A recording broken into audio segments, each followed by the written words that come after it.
Chicken కూర వండుకోబోతున్నామండి. కడాయిలో నూనె వేసుకుని ఈ ఉల్లిపాయ ముక్కల్ని వేపుకోవాలి.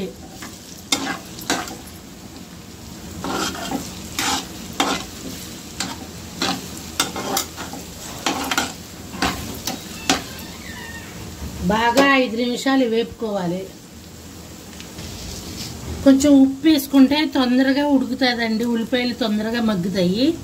ఉప్పు వేసాను, కొంచెం ఉప్పు ఇంకా వేసుకోక్కర్లేదు, కల్లుప్పు వేసాను.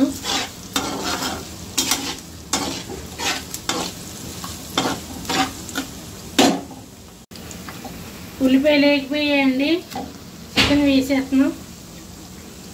ఉల్లిపాయలు వేగిపోయాయి, చికెన్ వేసేస్తున్నాం. ఉప్పు వేసేసామండి, ఉప్పు ఇంకా వేయకూడదు.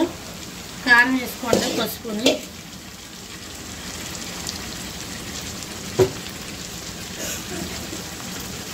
కారం 3 టీ స్పూన్లు వేసుకోండి. మనకు మసాలా ఉంటుంది కాబట్టి ఎక్కువ అవుతుంది.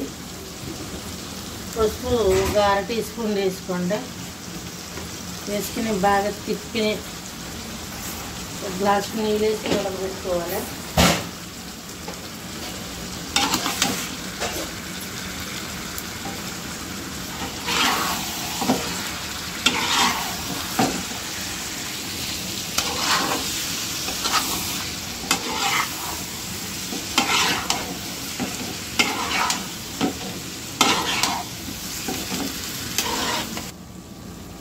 ఐదు నిమిషాలు చికెన్ కొంచెం నీళ్ళు ఊరిదాకా మూత పెట్టుకోండి, సిమ్లో పెట్టుకోండి.